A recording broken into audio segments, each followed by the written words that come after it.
San Diego's transition away from free trash service is creating chaos for property owners, homeowners associations and management companies that handle 21,000 properties recently declared ineligible for city service. The city's controversial transition has focused mostly on 225,000 single-family homes and small apartment complexes that will soon be forced to pay $43.60 a month, after decades of not having to pay a fee to get trash service. But the people in the 21,000 properties declared ineligible for city service are facing more daunting challenges, and many fear they could be left without trash service. They've been given just a few weeks to negotiate trash pickup deals with 5 private haulers, a messy process that's involved flat rejections from haulers, placement on waiting lists and even haulers reneging on signed deals at the last minute. Property managers and HOAs say the haulers are overwhelmed by so many simultaneous requests for new service.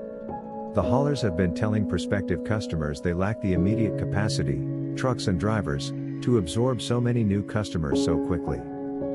Only about 20% of the newly ineligible properties have secured new service from a private trash hauler, roughly 4,300, with the city's September 1 deadline just over a month away. Property managers say that when the haulers do offer service, it's often much more expensive than the city's new rate. In some cases, to reduce costs, the property managers are forced to switch away from individual containers to dumpsters that serve the whole complex. But some properties don't have enough space for a dumpster, or lack an opening for a truck to access a dumpster and haul away its contents. Managers of the newly ineligible properties, mostly apartment and townhome complexes with more units than the 4-unit maximum for city service, say the process has been frustrating, confusing and time-consuming. "This has been almost a full-time job for me for the last 2 months," said Jill Johnson, treasurer of the HOA for an 8-unit complex in Ocean Beach. "These haulers are ill-equipped for this new volume of customers." Johnson said she's had to manage 5 separate email chains with 5 separate haulers negotiating whether her complex could get service, how much it would cost, timelines and other details. Some critics say it's not just the haulers who deserve blame. They say city officials should have made sure the haulers had capacity, and were willing to take on new customers, before the transition began. Robin Allen, who handles 5 complexes declared newly ineligible for city trash service, said it's clear the process was not well planned. "It's been quite the experience," said Allen, whose properties are all across the city, including in Golden Hill, Mission Hills, and Pacific Beach. "It's been tough finding companies with capacity. And some properties have no space for a dumpster. The landlords are saying, 'What do we do?'" Perhaps the most frustrating thing to happen, she said, was that Republic Services, one of the city's 5 private haulers, reneged at the last minute on a deal with one of her complexes. "We were all set, with a signed contract, and ready to go," she said. "They said they couldn't follow through and put us on a waiting list." Scott Eklund, an HOA board member for an 8-unit complex in South Park, said the same thing happened to his complex. "We even had a transition plan with Republic, and then they said no at the last minute," said Eklund, noting that Republic didn't offer his complex a spot on the waiting list.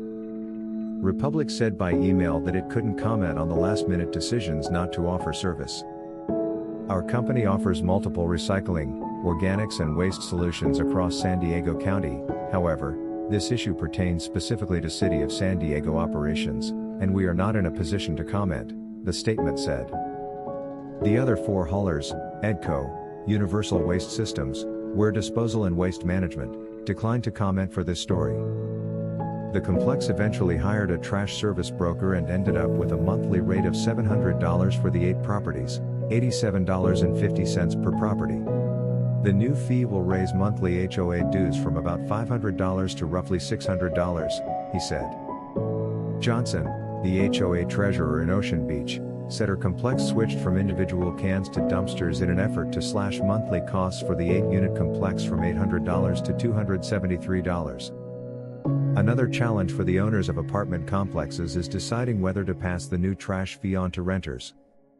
Park La Jolla, a complex with roughly 200 units in Bird Rock, was declared newly ineligible for city service this spring and inked a deal with Waste Management. City officials say questions can be asked at 858-694-7000 or by email to trash@sandiego.com. Gov. The city's trash website is San Diego. Gov/trash service updates.